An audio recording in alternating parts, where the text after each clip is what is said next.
From concepts, theories, issues, and trends, now is the time to have level ground.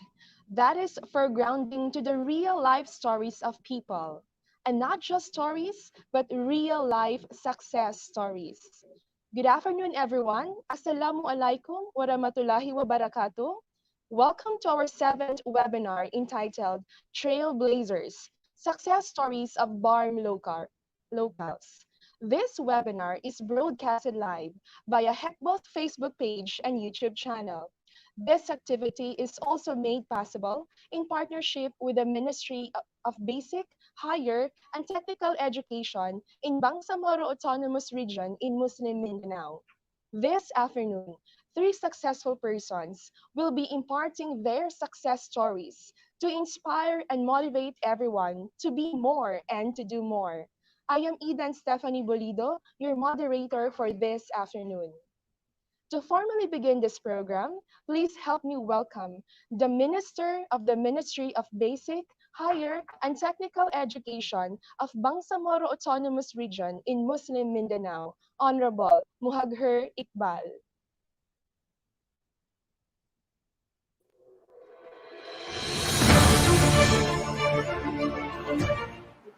Bismillahirrahmanirrahim. My warm greetings and appreciation for our partner, the Commission on Higher Education in the context of the Bangsamoro Organic Law, or HECBOL, and to our other beloved guests and audiences.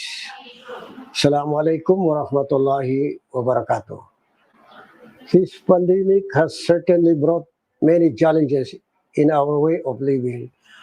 But amidst these challenges, we must always seek to pursue ways that shall embody the continuity of learning for our Bangsamoro learners.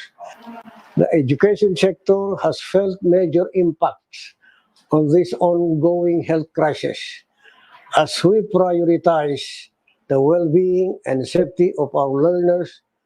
We are also tasked to find alternative ways to deliver knowledge and teachings to our dear students.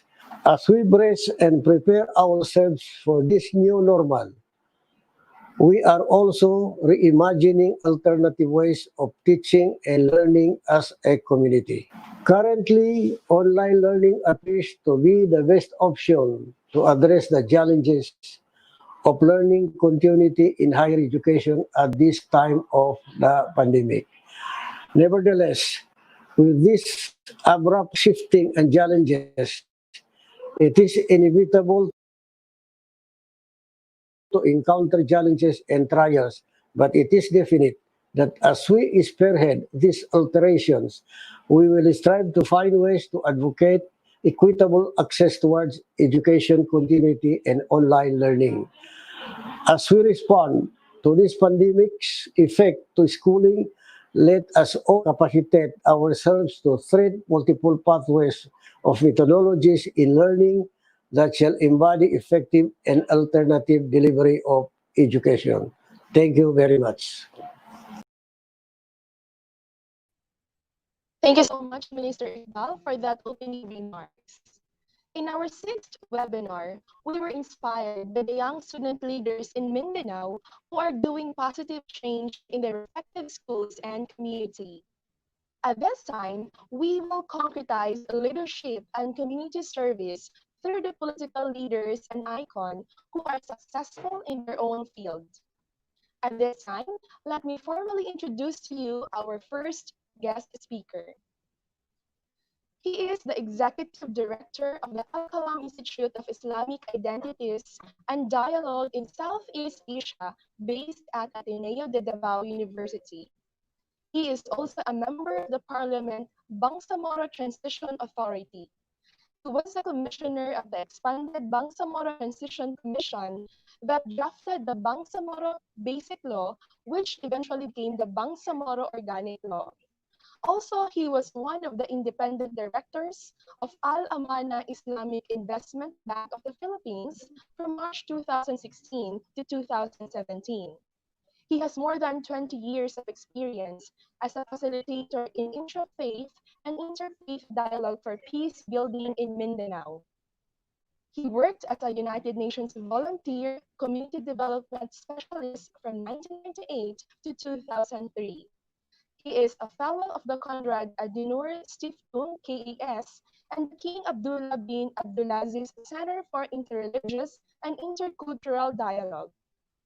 He is also an alumnus of the International Visitors Leadership Program of the U.S. State Department, focusing on preventing and countering violent extremism.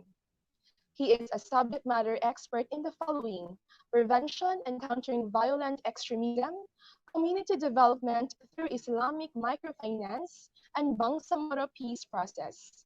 Ladies and gentlemen, it is with great honor that I present to you our first speaker, Datu Mussolini Sinsuat Lidasan. Good afternoon, Bismillah. sir, and welcome to HECBOL Pain. Hi, Eden. Good afternoon. Bismillahirrahmanirrahim. Assalamualaikum warahmatullahi ta'ala wabarakatuh. To our Minister, Minister Iqbal. Assalamualaikum, sir. And to all our listeners and viewers in this 7th webinar. First of all, I would like to thank the organizers for giving us this opportunity to share our journey in the Qalam Institute and our work in peace building. So, just a short of introduction. A friend of mine asked me, what is there to mention about success, no, in BARMM?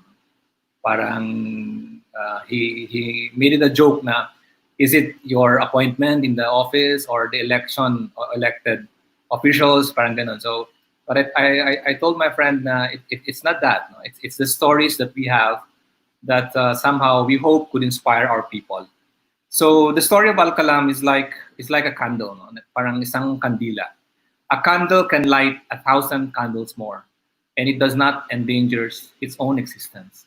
So with that, allow me to share with you a brief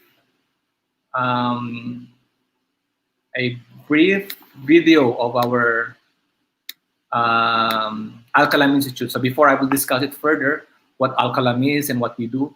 So para hindi naman kayo mabored, no? Because it's already past 1 in the afternoon, and most of us likes to have this as our siesta time. So, yeah.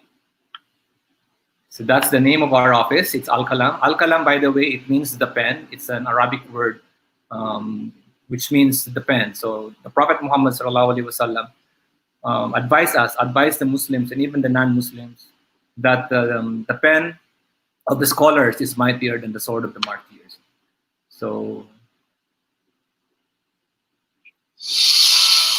Mahatma Gandhi once said, "A man is but a product of his thoughts. What he thinks, he becomes." Here at Qalam Institute, we believe in nurturing the peace-loving nature in each one of us. By starting with ourselves, we can contribute to a more peaceful, open-minded Mindanao, based on the strength of our cultures and traditions. Since 2011, Qalam Institute grew to be a center for inter- and intra-religious dialogue, community organizing, engagement, advocacy, and peace building. Simply put, we work in the ways of fire, formation, instruction, research, and engagement. Kami na nasa campus minister office, meron kaming pinag-isang hangarin na magbigay ng oportunidad sa ating mga Moro brothers and sisters na magkaroon ng recollections, retreat. Nakakatulong ito upang masigurado natin na naalagaan at mas nabibigay ng malalim na pagpapahalaga ang kanilang spiritual life. As a partner organization, we strive to provide a healthy learning environment for our fellow 8 Islamic Studies program. This is important to ensure that we, the youth who are nicely life, are well versed in the needs of the Bangsamoro. In accordance with the Quran and Sunnah, we are looking at the political and economic aspects of living through the lens of Islam. Our research covers the study of Islamic identities, culture, and traditions. We have many partners. We have the University Publication Office, We have the University Research Council, we have local government units, and we also involve NGOs. We serve the communities in our research. The objective of this research is to address the root causes of conflict in Mindanao. We engage with communities and support their own initiatives as well. In partnership with the Madaris Volunteer Program and Qalam movement, we empower the youth and provide safe spaces for them to realize opportunities. In the same way, we listen to our traditional and religious leaders and integrate their perspectives into the development processes that account for factors on the grassroots level.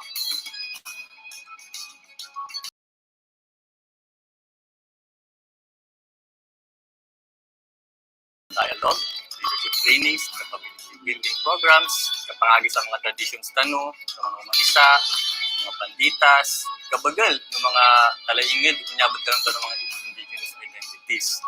Nyaba center niya na joint effort ng mga partners namin sa public at private sectors in response to the need for an encouraging and safe environment for the tri-multi people of Mindanao. Qalam basically is a research institute. This is an organization that does its research well on the communities we want to empower. We are very inclusive. We embrace different identities and faiths. Naniniwala kaming hindi hadlang ang differences natin or even working in corporate institutions para makakontribute sa peace in Mindanao. Here at Qalam, we acknowledge all efforts that have been made for peace in Mindanao. We want to further these efforts in a way that everyone has a voice and has contribution in peace building. Take the case of our Basilan session. We invested a lot with our Muslim youth in preventing and countering violent extremism. We hope that we can invite all stakeholders in Mindanao, that we can have a more peace-loving and inclusive Mindanao within our lifetime.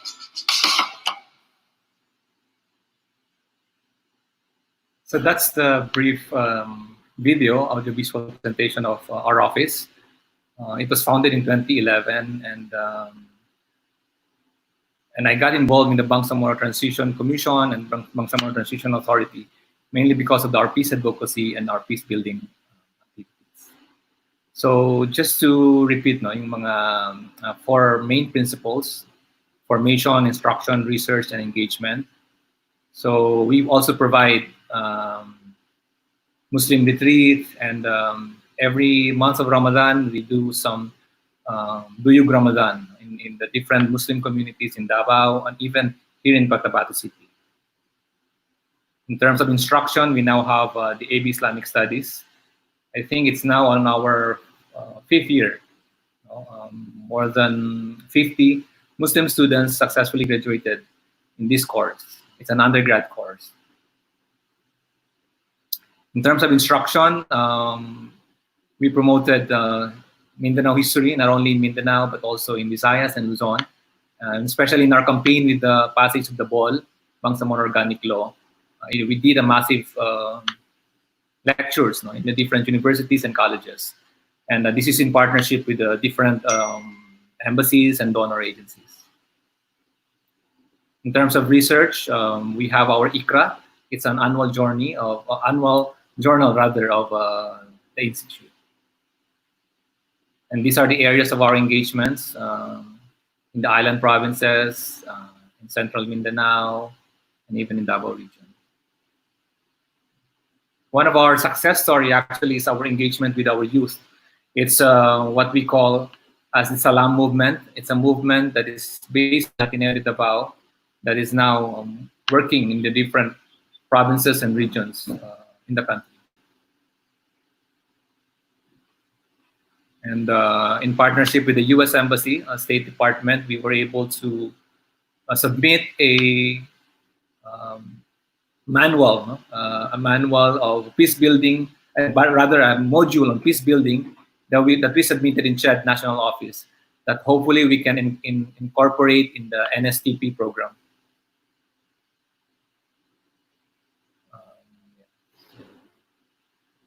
In our Bichala series, every month we do some consultations and workshops with the youth and different sectors of people in Mindanao. We found out that there are three main issues: no? Identity, being a Filipino or Bangsamoro, and how do you bridge that? Sense of belongingness, are we part of this republic or are we not? Are we excluded? And sense of purpose. So we found out that if we address these three issues, no? That we can be Bangsamoro and we can be Filipino, that the state will always take good care of our welfare, and our state's sense of purpose will be to serve Allah subhanahu wa ta'ala and humanity, then we can have a peaceful coexistence. So this is just a brief illustration of what we do. We engage the government, the academic sector, the religious sector, the CSOs, even the security sector.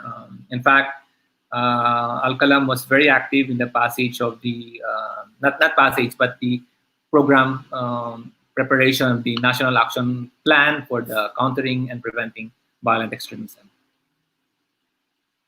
And that's the new center we have. It's a center that can accommodate more than 100 participants, live-in participants, and it's located here in Cotabato City.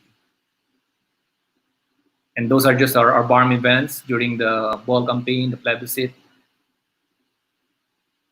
And as I mentioned, from my work in the BTC as a member of the Transition Commission, President Duterte again appointed me to be part of the Bangsamoro Transition Authority as member of the parliament. And those are just some of the pictures that we had in the past few months. So these are just some of our partners. The success of Qalam is mainly because of our partners, our strong partners who work with us and who gave their trust and confidence in engaging the people of Mindanao. And the way we look at it, in order for us to light other candles, so we need to invest more on knowing the different methods and approaches in education, in economic development, and all others. No? And we highlight this. No? We focus on the positive efforts and the positive work that we do. No? And then we capacitate our youth, and then and so on and so forth. Titayan is one of our publications. It's a quarterly publication of the Institute as well. So with that, thank you so much. And I do hope you enjoyed listening to this brief lecture of my brief lecture of, where am I? So again. Thank you so much, Sir Lidasan, for the success story, particularly the Qalam success story. For our second speaker, he is an assemblyman in 6th Regional Assembly, BARMM, as an assistant majority floor leader from 2008 to 2011. Appointed interim assembly from 2011 to 2013. Majority floor leader in 8th Regional Assembly from 2013 to 2016, and majority floor leader of the 9th Regional Assembly from 2016 to 2019. At present, he is a member of Parliament Bangsamoro Transition Authority. One of his most outstanding awards are the TOYM, the Outstanding Young Man Awardee for Government Service in 2019. As a political leader, he has been a spokesperson in Provincial Crisis Management Committee in 2017 during the Marawi siege. He is a dynamic and hard-working legislator with a record of sponsoring resolutions and bills of socio-economic importance. He is also an active advocate of peace and an avid supporter of human rights, who believes in the process of community engagement to achieve a more concrete, doable, and lasting solutions in addressing societal problems. Ladies and gentlemen, please help me welcome our second guest speaker, Zia Alonto Adiong. Thank you very much, Ma'am Edin. Assalamualaikum warahmatullahi ta'ala wabarakatuh. Magandang hapon po sa iting lahat. Yes, first of all, I'd like to greet our Minister of the Higher Education and Technical Education of the BARMM, Minister CHED-HECBOL.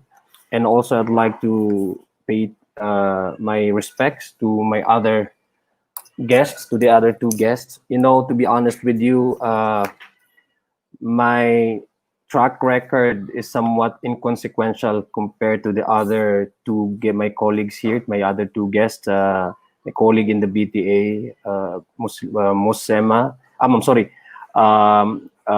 Lidasan, and also Mayor of Basilan. So let me just say that, first of all, as a kid, I've always been inspired by the quote, the saying of the fourth Caliph, Ali ibn Abi Talib, when he described knowledge as the only wealth that we can possess that multiplies more as you spend it. Earlier, I was listening to the presentation of Brother Lidasan when he described success and progress as like a candle.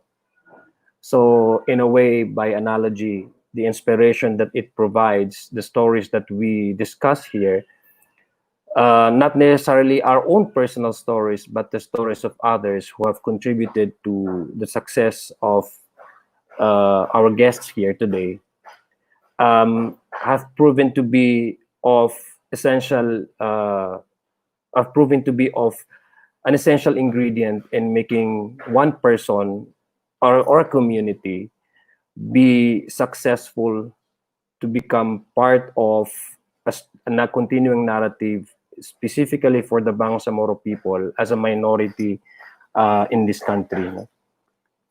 So let me just also say that there's no proven theories, no, as to how one could be successful. It's really a rule of thumb, no.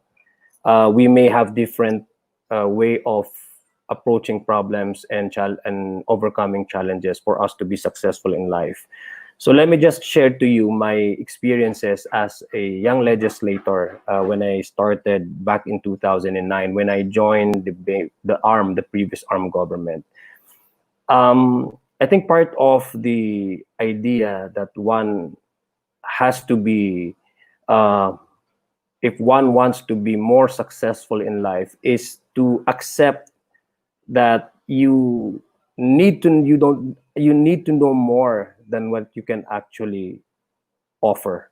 That's the first step. It's accepting that you have shortcomings and you also have weaknesses, and you also need to learn more things than what you already have. And the acceptance of the fact that, again, you need to know more things rather than more things than what you can really truly offer. So in 2009, I was a newbie assemblyman. Although I was already aware of their circumstance at the time, I'm also a student of history. I like to read books. I'm engrossed with the stories of the struggle back in 70s. I was not really that well endowed with the details of what came up with what transpired, the signing of treaties in the past with the Moro National Liberation Front and subsequently the Moro Islamic Liberation Front. But I already had a general idea of what the Muslim minorities in the country was aspiring for. So I started to learn and engage myself with my other colleagues, especially the veteran legislators, because I believe that is part of self-improvement, to be able to engage yourself on things that you don't have much knowledge and much information about on. So I started to believe in that. I started to accept my weaknesses. I started to believe that I need to study more. I need to research more for me to be able to be at par with my my colleagues, and then to truly represent my district. So having having the initial background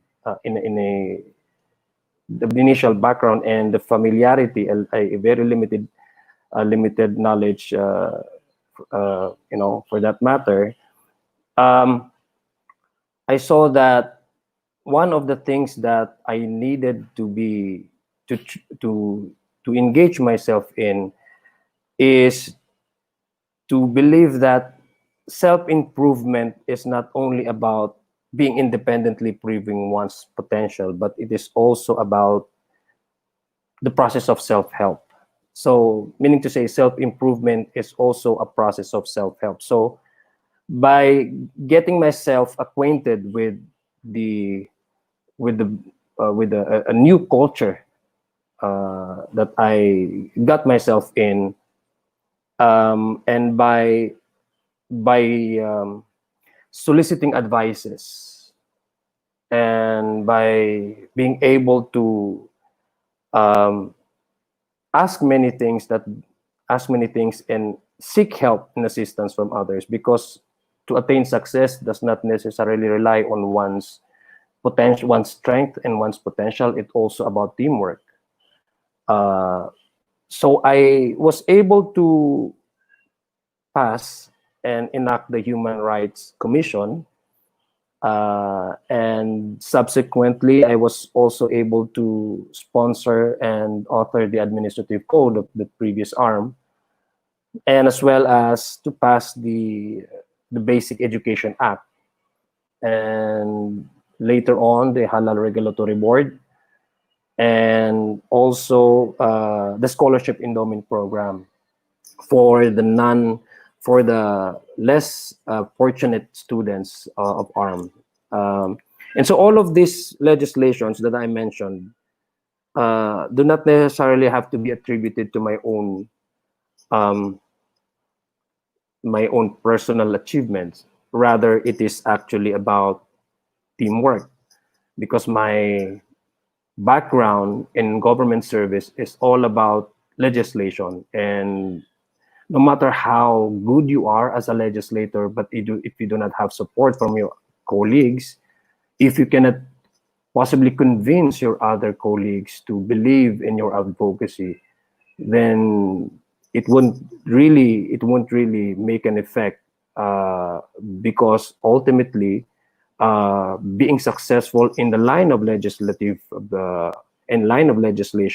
you also need to be able to work with others, the ability to work with others, be able to absorb and welcome dissenting opinions, and be able to be a team player. So that's how I view success as far as my experiences and legislation is concerned. One really needs to seek support from other people. So for me, a success story is all about an ability to be engaged with people, to be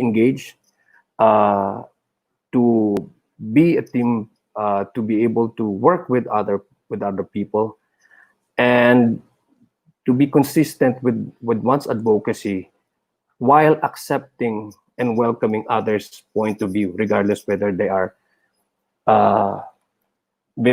are in opposition to what you believed in, or whether they support the very advocacy that you would like to propose.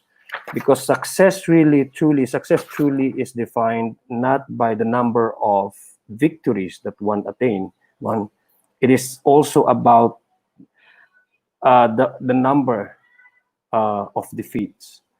So basically, progress and success to me, in my own personal experience, is not how many victories and wins that you can count, but it is also about the number of defeats and overcoming those defeats. And sometimes a person so committed with his belief in advocacy, the moment that he or she presents it to a much larger body, it is oftentimes greeted with resistance, with opposition, not because they want to ultimately defeat your very idea, but they are actually testing how committed you are or how dedicated you are to your belief.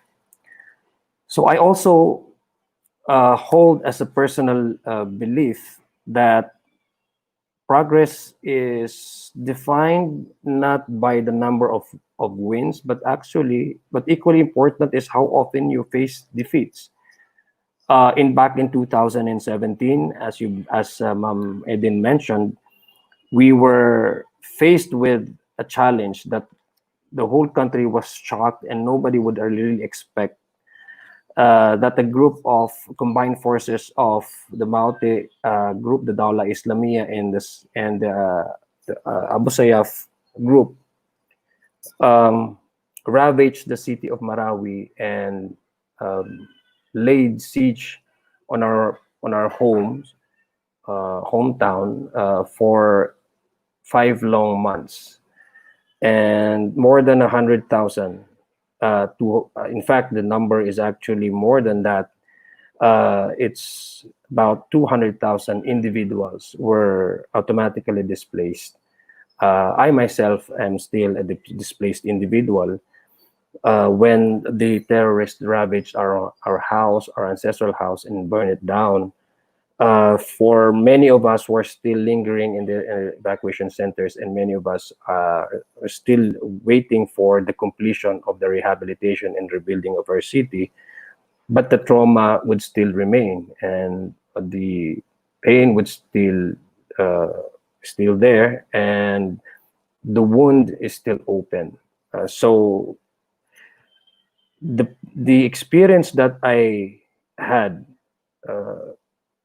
during the Marawi siege as a spokesperson and staying focused on the responses that we extended to our not only to the IDPs, but as well as to the responses that we need to put in place in order to come up with a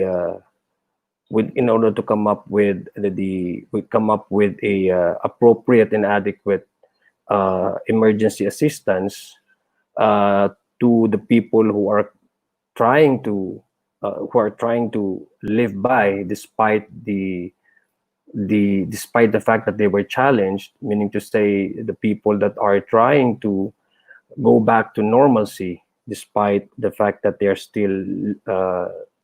still displaced from their homes, made me realize that for a single person whose commitment and dedication and dedication to a certain measure or certain advocacy or belief requires also that person to be able to again work with other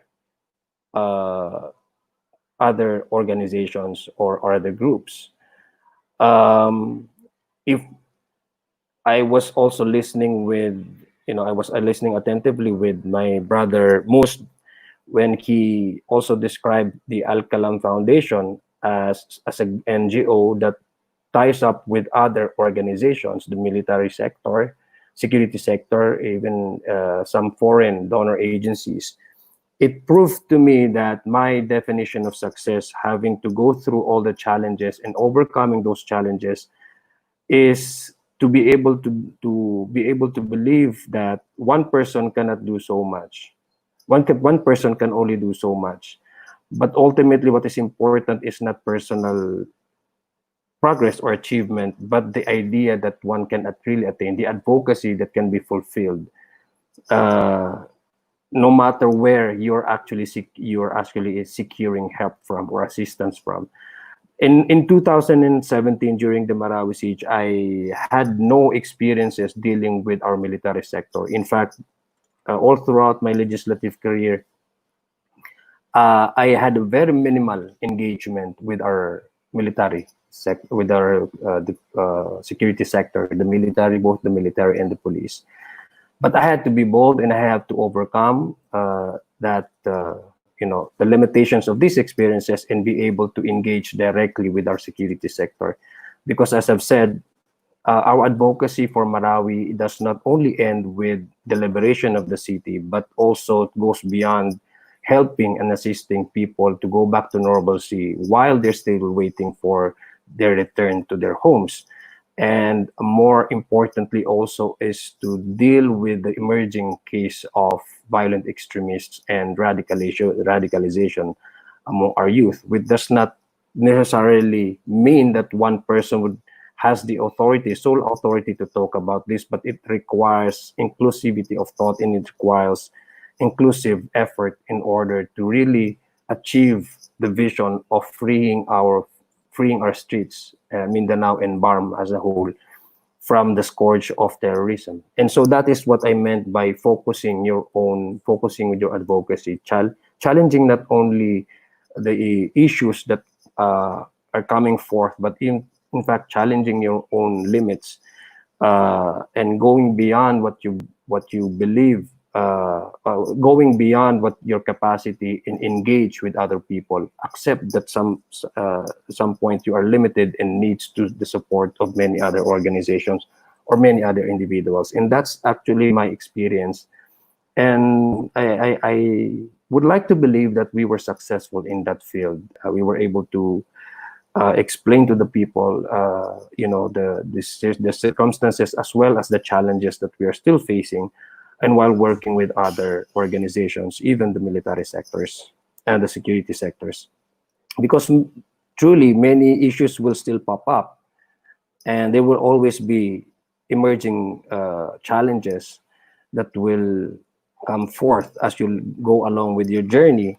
So the success really would depend on the response that one has to make in order to direct the narrative, your personal narrative or community narrative, especially in the context of the BARMM, as we continue on with the open discussion for the attainment of a sustainable peace and development in our area.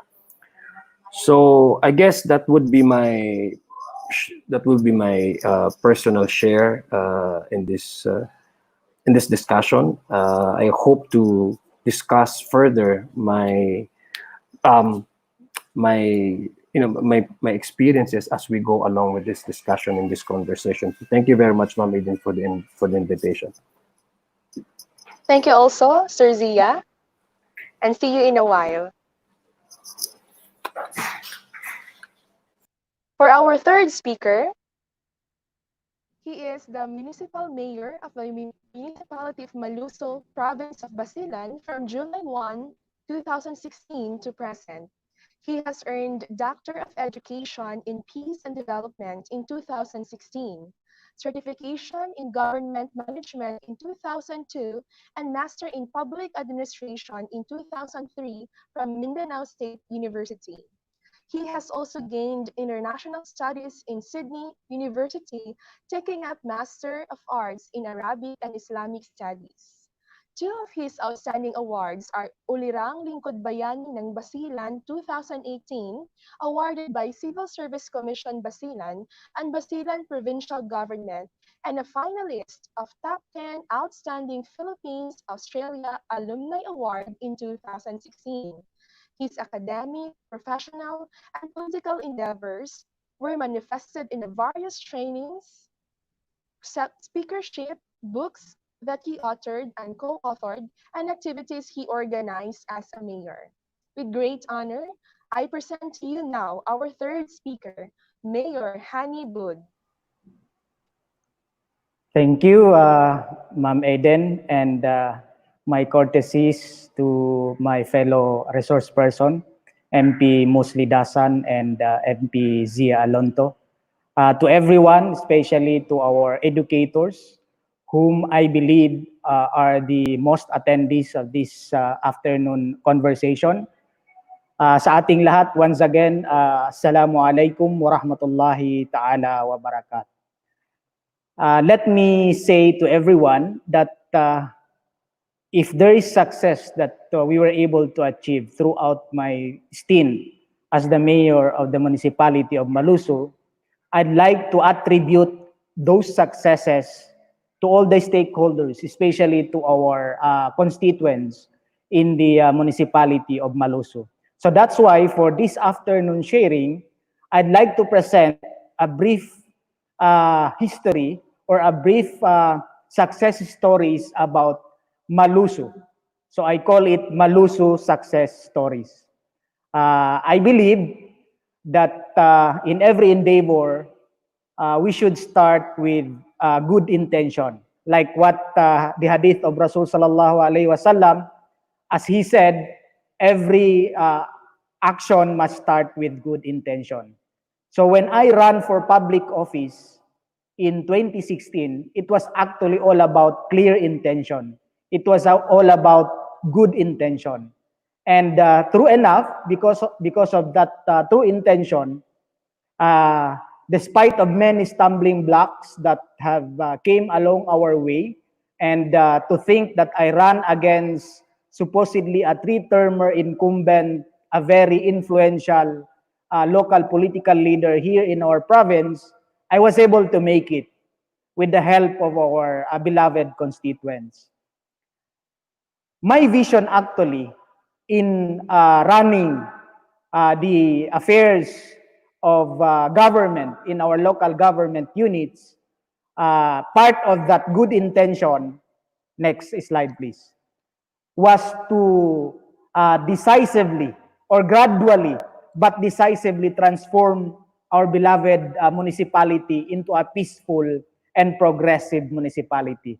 Because for a long time, our municipality was lagging behind compared to all other municipalities in the province.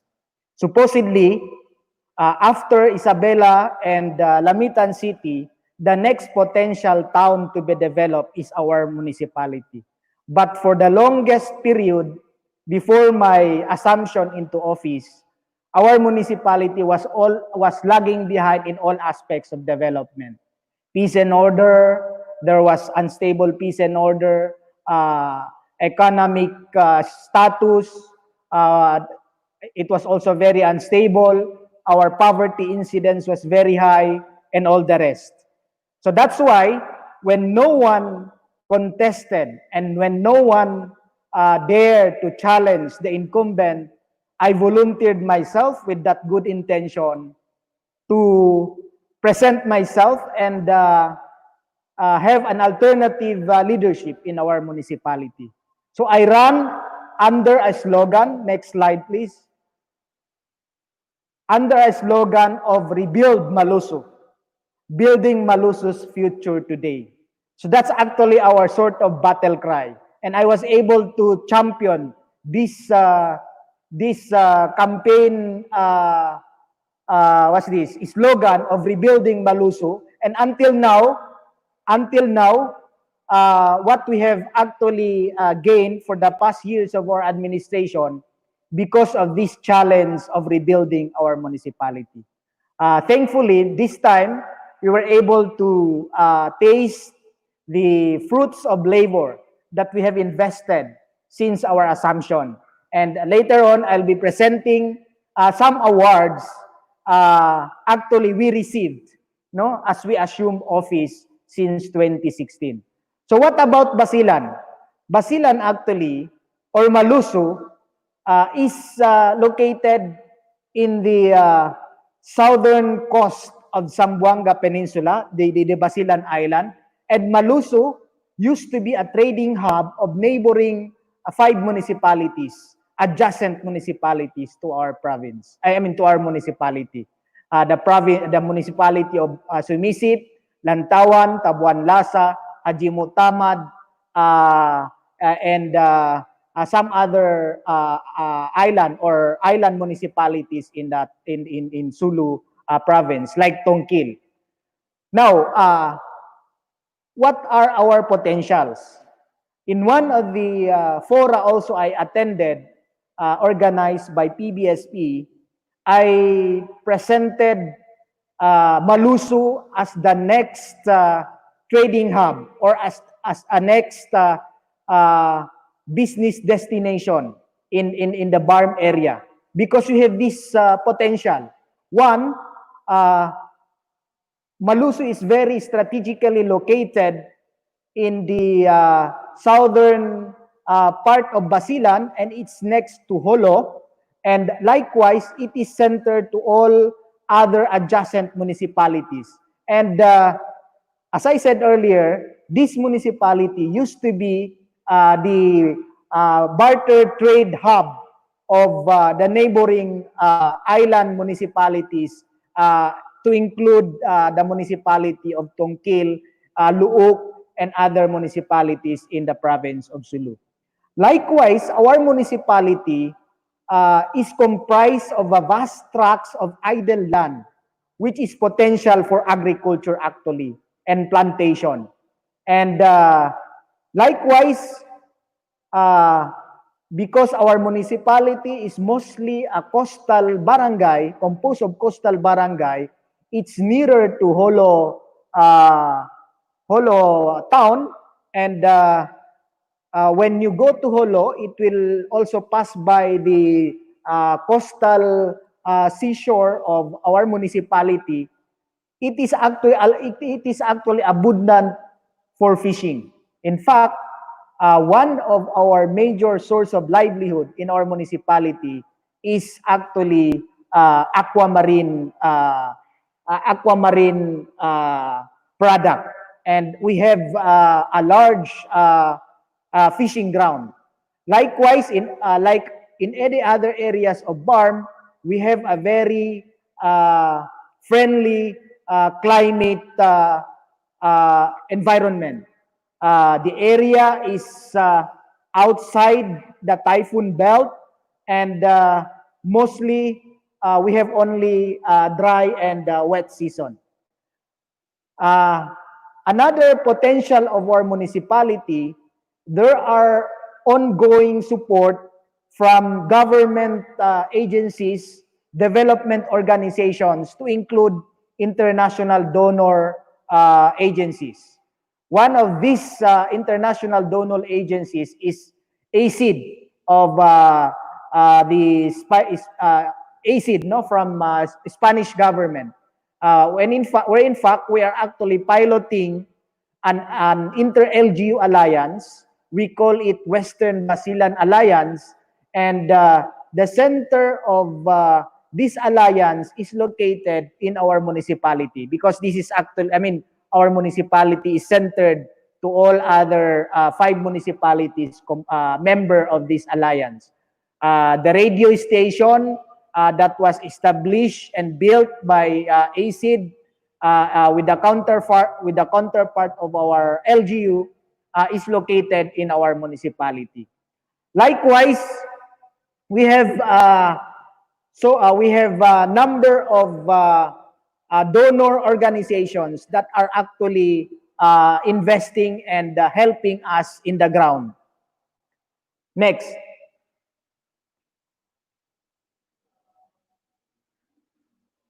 Apart from potentials, we have also opportunities.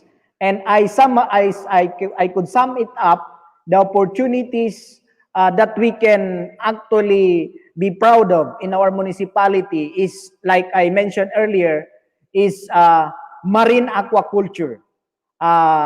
You know, our municipality is actually providing fish catch as far as Visayas areas.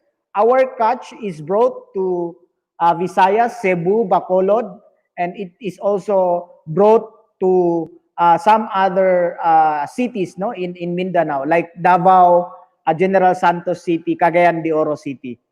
Every day, we transported huge number of fish that are being caught in our fishing ground. Next opportunity is agriculture. Next slide. It's agriculture. Our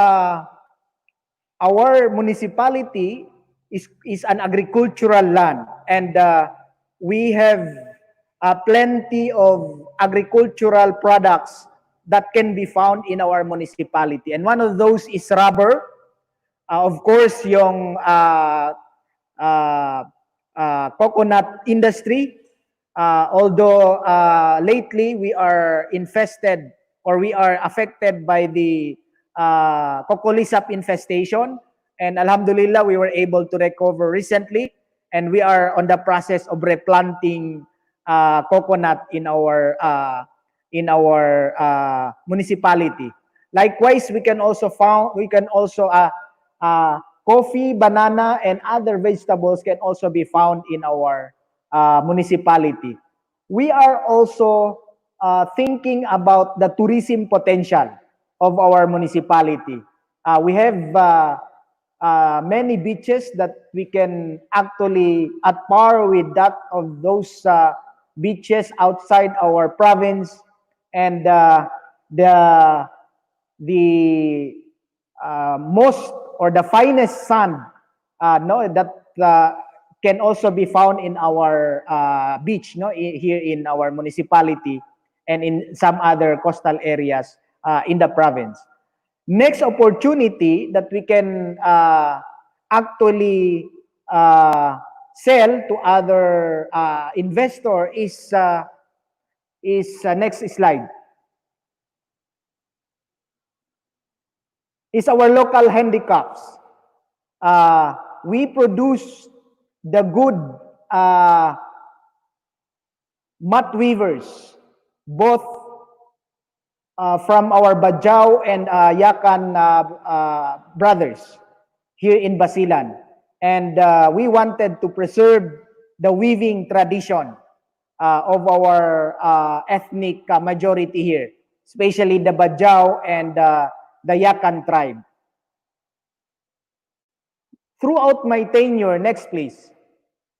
Throughout my tenure, I was able to initiate development infrastructure projects that are actually have a big impact in the lives of our constituents. We constructed roads. Next, I just want to run down the public infrastructures that we initiated throughout my term. As you can see in the picture, I just want to run down all those development initiatives. We renovated our Maluso Rural Health Unit, which is PhilHealth accredited and with license to operate from our Ministry of Health in the BARMM. We constructed the evacuation center and some other infrastructure projects that are beneficial to our constituents. Now, because of our intervention and because of our political will to really introduce change in our beloved municipality, there are several awards that are actually given to us as a gesture of our success, both in governance and in all other aspects. In governance, we received the Seal of Good Local Governance for 3 consecutive years already, from 2017, 2018, and 2019. We were not able to receive the award in 2016 because that was the year when I assumed office. But the following year, we were able to comply all those core areas that are necessary for a certain LGU to be awarded the prestigious Seal of Good Local Governance Award. Other award is Good Financial Housekeeping. We were able also to sustain the award from 2017 until last year. And then we are a recipient of Child-Friendly Local Governance from the Council for the Welfare of Children. And just last year, we were able also to bag the award of Seal of Good Education Governance by the Synergia Foundation. So throughout my tenure, we were able to introduce change not only on governance, but to include education, socio-economic development, and the leadership development of our youth. Next. I'd like to share to everyone the contributing factors if there is a success that is being felt in our municipality. Number one factor was that we have these shared goals and objectives. I was able to influence our people that time is now to rebuild our municipality under our slogan, Rebuild Maluso. And the number two factor was that because of that influence, the people began to co-own the divides, the problems that are besetting our municipality. And one of those problems was peace and order. Now, people are voluntarily presenting their case, the redo, family feuds, to our Council of Elders, because I signed an executive order. Apart from the Katurungang Pambarangay, I created the Council of Elders that is tasked to profile the number of cases of redo in our municipality, and they are trying their best to settle it amicably. Just yesterday, this office was able to facilitate the amicable settlement of a family feud that lasted for more than a decade. It was only yesterday that everything was actually settled because of the intervention of our Council of Elders. Another factor was there was a close coordination with our security sectors. Here in Maluso, we are closely working with our friends from the military and the PNP.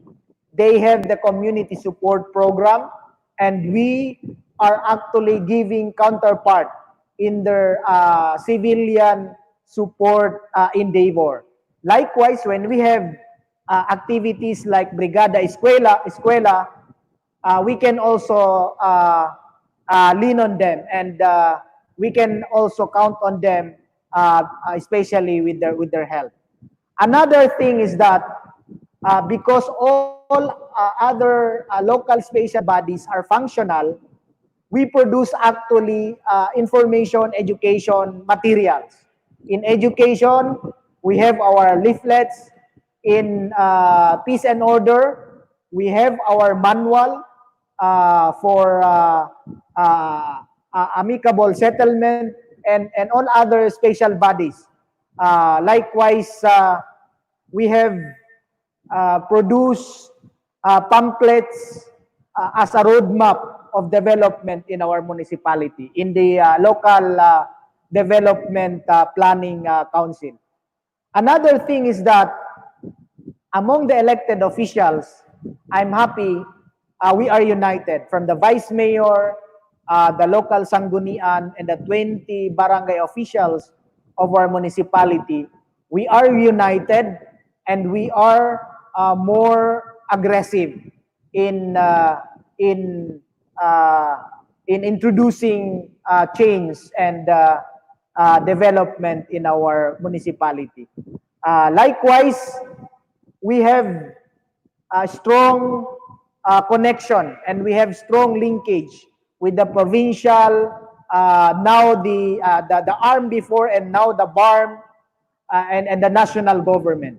As the League of the Municipalities of the Philippines chair, in the province of Basilan, yours truly is able to establish good networking capital with that of our counterpart in the upper echelon of our bureaucracy. Number 3 is that because we are united, there are responsible stakeholders.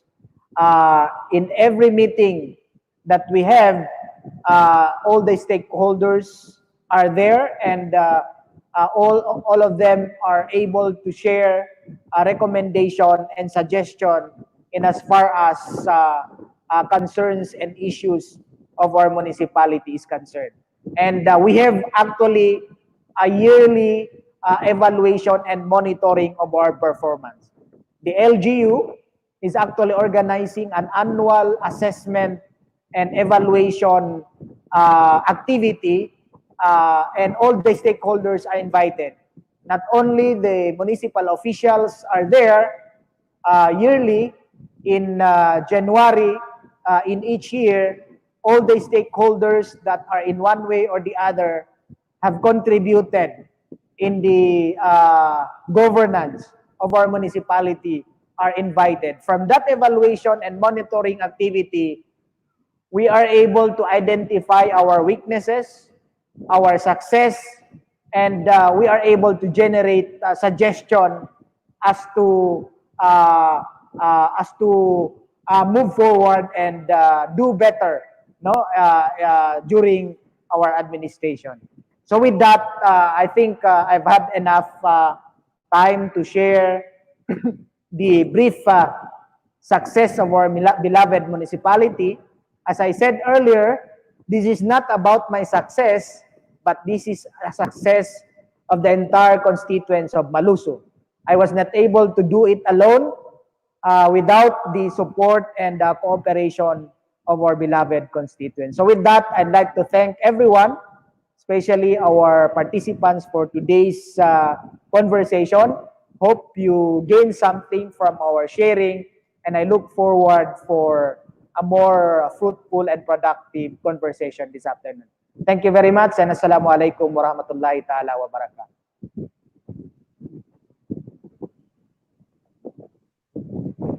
Thank you very much. Thank you very much, Mayor Hans. And thank you also to our 3 speakers for sharing your real-life experiences and community service. Surely our audience, especially from the BARMM region, are truly motivated to be a man and woman for others, as what you all 3 are doing. And this time, let's have our activities. So first in line is the sentence completion. I'm going to flash the sentences and you will complete it. Okay? So let's start with the first line.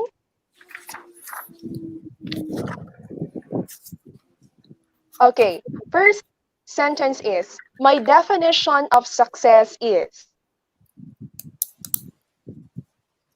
Sir Moose, can you complete the first sentence? My definition of success is the doing, not the getting. In the trying, not the triumph. Success is a personal standard reaching for the highest that is in us, becoming all that we can be. And if we do our best, we are already a success.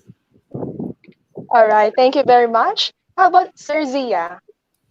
Well, for me, it's very simple. No, success is to overcome challenges. That's it. Wow, that's great. And lastly, for Mayor Hans? Like what MP Zia mentioned, I have also very brief definition about success. Success is all about self-fulfillment. When at the end of the day, you have done something and you are fulfilled, that is successful. Wow, so that's self-fulfillment in the part of Mayor Hans. Okay, moving on to the second question. Okay, let's have this one.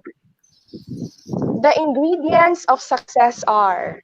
Okay, maybe we can start first with Sir Zia. Well, the ingredient of success for me is accepting defeats and going through those defeats and be able to better your own self and be able to and to be able to better your own responses. Wow, that's wonderful. How about for Mayor Hans? Well, for me, some ingredients of success that I can mention is about characteristics, your determination, your integrity, and most especially your belief. Okay, That's that's all about success. okay. Integrity, determination. How about Sir Moose? Okay. Well, since my co-speaker gave a very brief definition kanina, so I'll also have a brief definition. The ingredients of success are, for me, number one is perseverance. You have to persevere. Second is patience. And last one is you have to be effective. You have to be effective in what you do. Wow, very good ideas. Okay, third sentence to be completed. Let's have this one. Success is not about, so take note, it's not about, start with Mayor Han. Success is not about popularity. It's all about the sense of the sense of satisfaction for yourselves and the impact that your personality, the impact and the influence that yourself are as this that you generate from others. All right, it's not about popularity. But Okay, how about for Sir Zia? Success, it's not about winning. It's not about that. It's self-improvement and be able to inspire others to do the same. That's well said. And third one, Sir Moose? Yeah, success is not about defeating others. No. Success is not about getting more for yourself, but it's actually even more than that. Wonderful.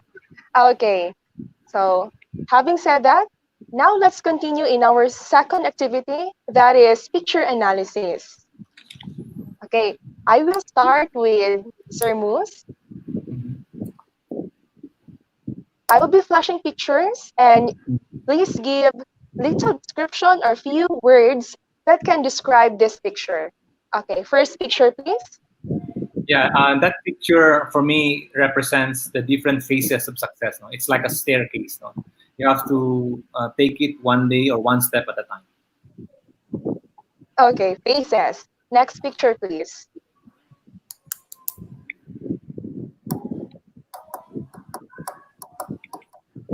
Human potential. Okay, human potential. And lastly, teamwork. Teamwork. Very well said. Okay, next, let's have Sir Zia. The same pictures to be flashed. First one. Well, I couldn't agree with Brother Musno. He said it better than I would ever describe it. It's actually climbing more stairs. Success is like stairs.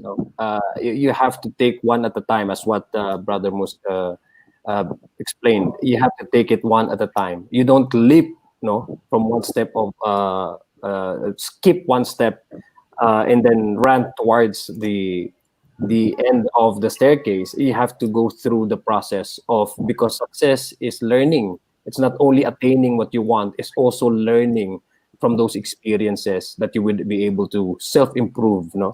So success is also about self-help and learning, self-learning. Yes.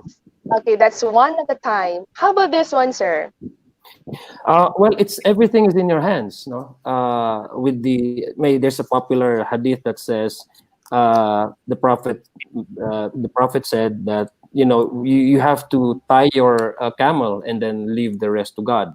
So everything that you do, you have to be accountable, responsible to what you do. If you believe that you can do something, and just do it, and then admit your weaknesses, overcome your faults, and everything should be you should be responsible and be accountable for what you do. So everything is in your hands. Your potential, your ability is your self, talking about self improvement, the way you can improve yourself, it's everything within your grasp. Wow. Everything is in your hands. And third one, sir. Helping others, it's not about you being on top, it's also allowing others to stand on the same platform as you are, because that's how you can really inspire others. That's what success is all about. People getting to understand what you believe in, and if that takes for you to help others to believe in the cause that you are propagating or advocating, it really needs for others to yourself, to educate others, lift them up, and allow them to stand on the platform that you are standing. All right. Thank you very much, sir. Next will be Mayor Hanie. Mayor Hans. Okay, please describe the first picture. Likewise, I couldn't agree more with the two good member parliament of the BTA. It's all about reaching success. Before you reach the top, you need to start with one step. What's the old adage said? A long journey starts with one step. Yeah, that's one step at a time. So all of you are very common, rather you have the common understanding on this one. Okay, how about the second picture, Mayor? Yeah, it's providing light. Once you are enlightened, I think it's our responsibility also to provide light to others. We should not be selfish. We should not be self-centered, but we need to also enlighten others what we believe is right and correct. That's it, enlighten others. And lastly, yeah, I also agree with the two gentlemen. It's about giving a hand to someone who needs help, because the essence of fulfillment is actually giving a hand to others. It's a very good experience, especially when one is in dire need and you are able to provide support with that someone. thank you very much for your very insightful ideas. Now, the third part will be your privilege speech. You are to be given a minute or two to answer the two questions that we are going to present. So maybe we start this time with Sir Zia, then one at a time. Okay, first question is, how do you see BARMM 10 years from now? And the second question will be, how do you continue to give positive influence in BARMM, knowing that you all three are public figures, you influence people. How do you continue that kind of energy? Okay, Sir Zia, followed by Mayor Hans, and third will be Sir Moose. Okay, start it off with Sir Zia. Well, thank you very much. First of all, we have to contextualize the issue, the question. We are facing with the COVID pandemic, and this going to probably this will some doctors are saying that this will last until the vaccine comes out in the market, or some say that it will stay forever. So I guess this is going to change many of our human dealings, the affairs on how we relate with one another, especially how we run the bureaucracy. So I guess in order for the BARMM to be at par with its neighboring regions is we have to invest more on education. Earlier before the start of this program, this conversation, I was listening to Minister HECBOL explaining to the public that there's going to be a social learning, distance learning program that they will implement in the BARMM. So I think we need to invest in education, in science and technology, because that's where the world is going right now. We need to invest in technology. We need to, I think for the next 10 years, we need to invest in education and science and technology, in agriculture, because BARMM is known to be one of the largest producing agricultural regions in the country. And in Maluso, in the Basulta, it's one of the largest producing provinces of seaweeds. No, so perhaps we can invest with our own resources, invest more, and equip our young generation to be able to not only appreciate what they have, but also to utilize the resources for the progress of the region. So I think most importantly is we need to invest further in health and science and technology, in agriculture, as well as in health, because of the context of the pandemic. And the next question, how would I be able to inspire? I've been working with many people. I cannot possibly say that I would inspire. How would a single man could do for such a very bold demand. I don't even consider myself as a trailblazer. I'm just one of the many few people with the same interest and same passion to make our region better. So I think we as a people, since we have now a new political structure, the Bangsamoro Autonomous Government, putting into the current context of the parliamentary system, there's going to be a meeting of the minds. There's going to be, a convergence of different ideas, good ideas, regardless whether they're coming from the ethnic group of the Maranao or the Tausug or the Maguindanaon. We were able to, through this law, we were able to construct a unique identity for ourselves as Bangsamoro. So I guess part of how to really better the Bangsamoro, it's not about single person doing something for the community. It's actually converging efforts and moving towards the progress of the BARMM, being united in a single cause. And that's how we can really inspire others to do the same. As public officers, we have the avenue to do it, and we have to inspire others and start it with ourselves. Very well said, sir. Thank you so much. Let's move on to Mayor Hans. Yeah, I can see BARMM in the next decade as a model autonomous region.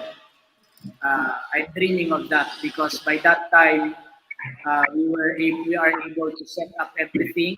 We can find cream of the crop of our local leaders. We can develop many trailblazers, inshallah, in the next decade, and with our potential, maybe we can model an autonomous region in this part of the country, and that's BARMM. How am I going to influence others to do better? By modeling leadership example in our municipality. I believe change must start from smaller community like my municipality. If I'm able to give or share success stories of our small municipality to other communities, that despite of so many challenges that we are facing currently, we are able to overcome these challenges and be at par good with the rest of the most developed municipality in other parts of the country, then I think we can little by little develop also our community. I believe in the Quranic injunction that we must start first with the change from ourselves. God said, "Inna Allah la yughayyiru ma bi qawmin hatta yughayyiru ma bi anfusihim." that God will not change the condition of every person unless he or herself change his or her own condition. That's it. Thank you so much, Mayor Hans. And of course, we have Sir Moose. Yes. First, for the first question, 10 years ago, I've seen how young Moros tried to reform the ARMM. Mayor Han here is, I've seen him, how he developed, and I've seen him how he worked in the previous administration. And it may not be perfect, but it was a good start.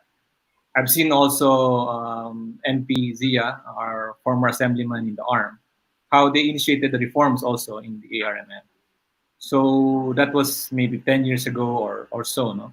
So in the next 10 years, I think many things will happen. We have many potential Moros right now who are engaged, who are having a critical mind, who knows the issues, who cannot just sit down, who has the courage to question the status quo. And most importantly, these are the messenger. We send the message to our people that BARMM can be developed. BARMM has the high potential in human development. And the main need here is education. We need to have quality education. Message to our people that BARMM.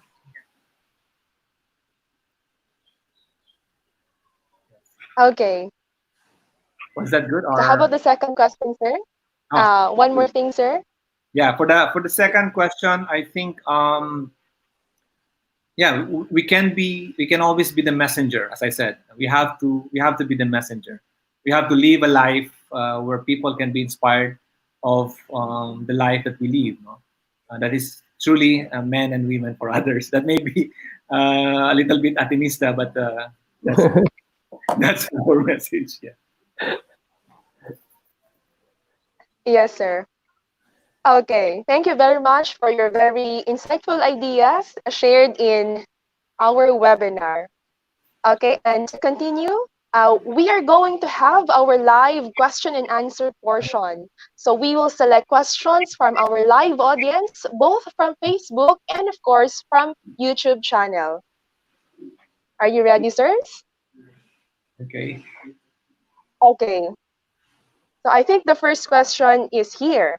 So what are the best practices you have done in your very own office that you can consider as part of your success? Who would like to answer first? I can start with that. All right, thank you, Sir Mo. My team in the Qalam are very young. No? Even in the BTA, my staff are all young. And one of the things that I've seen in the past few years is that the young ones have brighter ideas. No? Right now, we're working on 3-4 projects, and these are really touching the hearts and minds of the youth. So for me, the big investment of what we do in the office, in both offices, is we invest a lot in our youth, because we know for a fact that eventually they will be the future of our region. Okay, thank you so much. So you really believe that the youth is really the hope of the nation, especially our BARMM youth leaders. Thank you very much, sir. How about for Mayor Hanie Bud? If there's one success indicator during my administration in my municipality, is actually following the good example that former Mayor Jesse Robredo and former DILG Secretary has done in his hometown in Naga City, and that is participatory governance.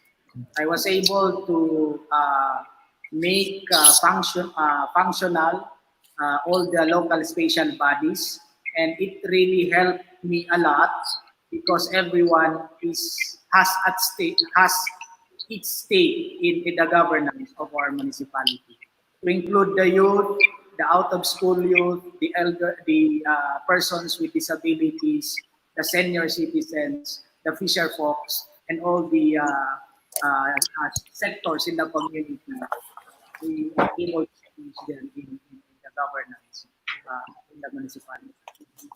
So in short, participatory governance is the key of success, if there is success in our municipality. Okay, that's very, I would say, experiential answer. Thank you so much, Mayor Hans. And of course, let's hear the thoughts of Sir Zia. Yes, to answer your question, I've been in legislature for my entire political career, in my government service. So number one that I did with my staff, and still doing, is to convince them on my own advocacy on the proposal that I'd like to introduce to the floor. Because how can you convince people or your colleagues if you cannot even convince your own staff? Because that would definitely reflect the result or the product of their work. So by convincing them, we sit down and then we discuss a certain issue, and then we lay down all our cards. Regardless, I don't care whether it's a bad idea or it's a good idea, for as long as you have your own sharing of thoughts, and that's important. So we try to converse, we try to discuss, because this is part of my job. It's the nature of my job to discuss, to meet minds with other people, and to come up with a solution, to come up with a result in a proposal. And that has been my my work ethics whenever I go to the office and come up with a plan and come up with a proposal. I first sit down with my staff and discuss it with them. That is also part of soliciting their own ideas. And like what Brother Musli Dasan said, it's inspiring people, because my staff are also young. They are younger than me. The dynamism is there, the idealism is there, the energy is there. So we really need to get more young people, engage with them. So that's what I've been doing. Yeah, of course, we are all young here. Okay. Oh, the second question, sir. This is from YouTube Live. So this may sound very personal, but I'd like to ask this one. Okay, what is your motivation in life? So your own personal life. Maybe let's get into personal touch. Let's start with Mayor Hans. Sir Zia? Okay, Mayor Hans, Qalam, please. Mayor. Thank you. My motivation is all about belief. Belief in myself, in my capability, and belief in the Almighty God. After doing something within ourselves, within our capacity, we leave it to Allah. We call it tawakkal in our religion, because we have limitation. After we have exhausted all our effort, after we have done everything within our capacity, we submit it to the Almighty. So that's actually what I am doing, and that's actually my motivation in life: belief in myself and belief in the Almighty God. Yes, I really do agree on that, sir, because I also read in particular article that we are just tiny drops of water compared to a very big ocean. So believe in yourself and believe in the Almighty. Okay, very nice. Next, let's have Sir Zia. Yes, okay. For a good legislation, you have to think about the future, the impact of what you're trying to propose, because legislation changes the landscape. So my inspiration in coming up with a good legislation for me is my own kids. So I try to make sure that whatever I propose on the floor, because definitely this would impact the kind of environment that it would grow in. So I think about the benefits that it would give to my kids, my children, and their children. And so for me, the inspiration for a legislator is really for the future and for his own or her own kids. How would it impact? How would it changes the landscape? How would it benefit their own children? Because a person can only empathize if he thinks about a certain issue, place himself or herself on that same issue, and that's the only way you can empathize. So by thinking about your children, you would also think about the children of other people, and then that's how you can to introduce a good legislation. Wow. I guess the key word here is empathy. So you have to put yourself in the shoes of other people as well. Thank you very Yes. much, sir. Okay, and of course, let's have the thoughts of Sir Moose. It's not that I'm copying their answers, no, but yeah, I believe it's ourselves, no, our own individual capacity. It's also serves as inspiration, and also believe MPZ's idea of empathy and also looking first of our own family. But my inspiration actually comes from one study that we did. No? Few years ago, we did a study on human trafficking, and we interviewed some women, very young. At that time, they were only 30. She was only 30 years old, no? And she told us that she was a victim of illegal recruitment, and she went to overseas to work, and she stayed there. She's underage, no? Ilang beses na siyang na-rape, naisahan ng recruiter niya. And when she's telling that story to me, she was crying. No? Talagang she was really having this very bad experience of her life. And at the end of the interview, I asked her, would you still go abroad? Sabi niya, and this always makes me cry. No? Parang every time I say this. Ang sabi niya, yes sir, ganun pa rin. Despite of all of those things na mention niya, na kwento niya, but then, and if you ask her if she will still go work abroad, ang sabi niya, yes. So parang, I realized we need to provide jobs, and we need to provide opportunities. Otherwise, stories like that will always haunt us. And as a member of the parliament like MPZ, I think we really need to focus on proper legislation that will really improve the lives of our people. That's it. Like, that's true. So we help, especially Sir Moose and Sir Zia, in the part of legislation, because you have all the voice. Okay, another question from our Facebook Live. Oh, this is the how question, sir. So, how easy or difficult for you to have effects? Or how easy or difficult was it for you to effect change in your locality? Or maybe we can say workplace. Yeah, so take note, sir. How easy and how difficult. Okay, so let's start with Sir Moose. Okay, well, in the past more than a decade, I've been focusing on interreligious dialogue. The easy part was to do dialogue with other religions, no? With non-Muslim, and mas madaling hanapin yung commonalities. But the hard part, actually, in working for dialogue is the intra-dialogue. How do you talk with your fellow Muslim? No? How do you influence someone to be inclusive, to be tolerant? So that's for me the challenges in our work. But how did I overcome that? Well, it's a long process. No? It's a long process, but persistence made us overcome all those. Thank you very much, sir. Yeah, I could just imagine from inter to intra specific kind of communication. Okay, how about for Mayor Hans? It's kind of easy for an executive if he has the people that surround him that are very much supportive. If you are able to influence people to get things done because of the leadership that we show, I think it's very easy. But it's also, in like manner, it's also very difficult if you are unable to convince the people of your advocacy.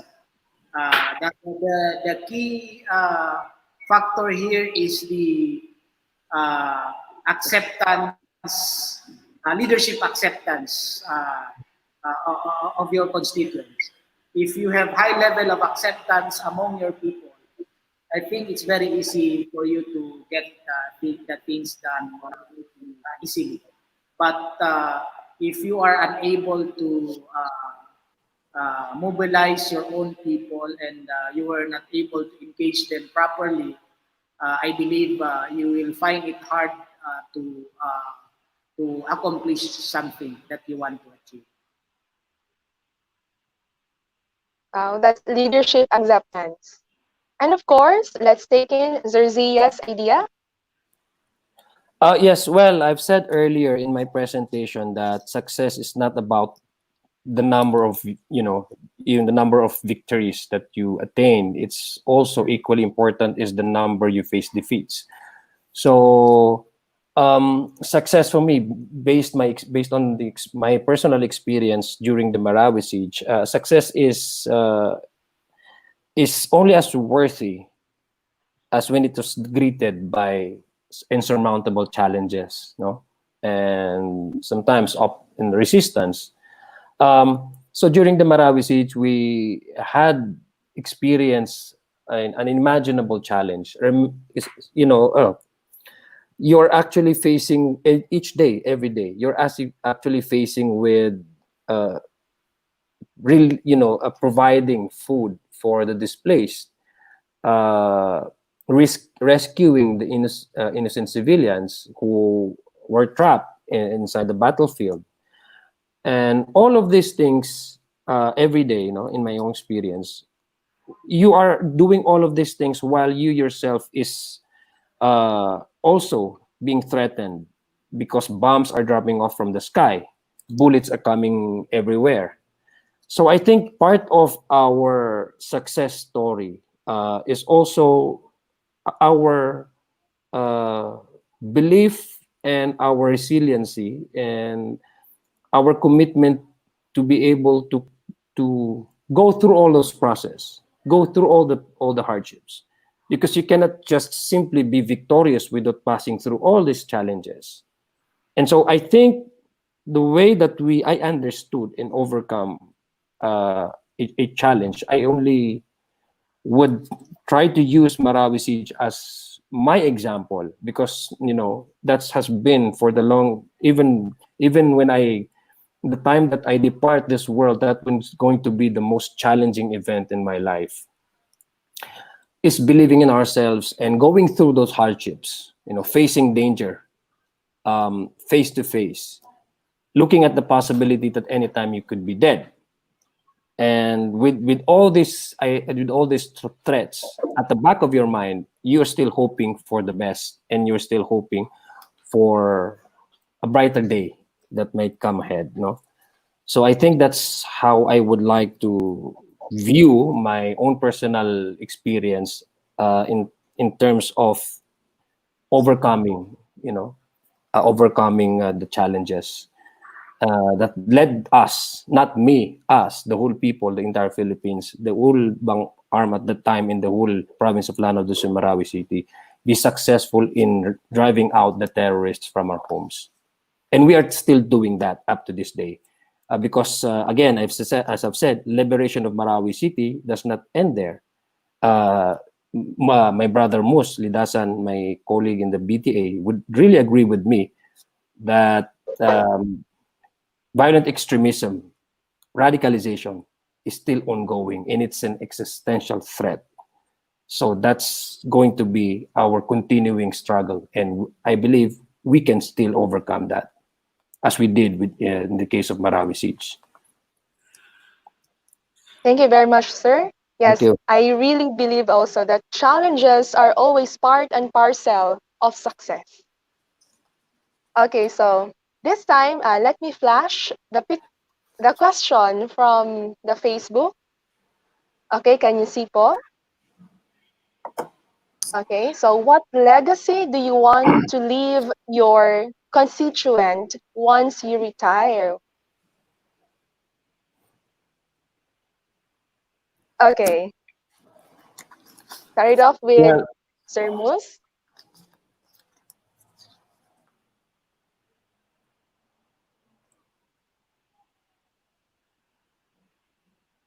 Hello, sir. We can't hear you po. Nakamute pala, sorry. For Okay, me, sir. yeah, that's a very tough question actually. But the way I look at it, for me, I'll be ready to meet my maker. No? I'll be ready to meet Allah Subhanahu Wa Taala once somehow in the Bangsamoro we were able to level the playing field. We've seen how things affected the lives of every individual.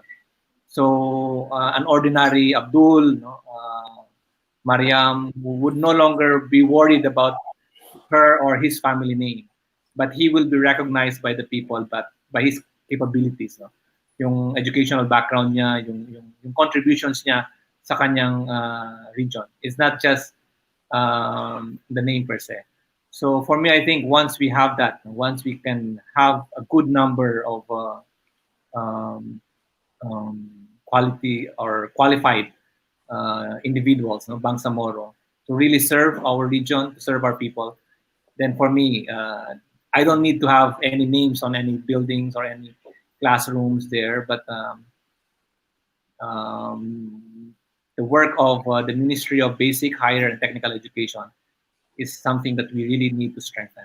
And that's where I want to be part of. Thank you very much, sir. Okay, how about Sir Zia? Well, I haven't really thought about that because I have no plans of retiring soon. But you know, I'd like to be on the good side of history. You know, like many of us, all of us, we want to leave something for the next generation. You know, to something to benefit the next generation, and essentially, I want to be in that. You know, I want to be part of that narrative. You know, I want to be on the good side of history, and nobody really wants to be, you know, right now. May mga bullying na, may mga ano. Nobody really wants to be cursed or be sweared off, di ba? Parang so.